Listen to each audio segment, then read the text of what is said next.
யாரெல்லாம் புதிய கட்சி தொடங்கினார்களோ அவெல்லாம் நம்முடைய தலைவர்களை போட்டுத்தான் தொடங்க முடியும். அப்படி நம்முடைய தலைவர்கள் உழைத்த உழைப்பு, மக்களுக்கு செய்த சேவை, நாட்டிற்கு போட்ட திட்டங்கள், அதனால் மக்கள் பெற்ற நன்மைகள், அதனால் இன்றைய தினமும் மக்கள் மனதிலே வாழ்ந்து கொண்டிருக்கின்ற ஒப்பற்ற தலைவர்கள் தொடங்கப்பட்டு கட்சி அதிமுக கட்சி.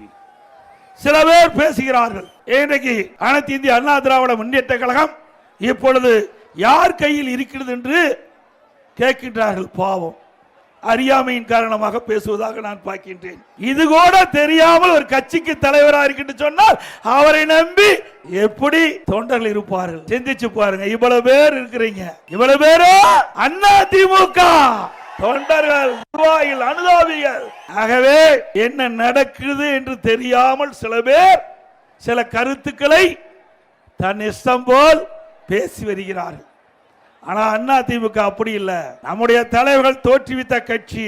ஏழைகள், ஒடுக்கப்பட்டவர்கள், நசுக்கப்பட்டவர்கள், தாழ்த்தப்பட்ட மக்கள், அவர்களுக்காக எண்ணற்ற திட்டங்களை தீட்டி நடைமுறைப்படுத்தி அதன் மூலமாக ஏற்றம் பெற்ற கட்சி அதிமுக கட்சி.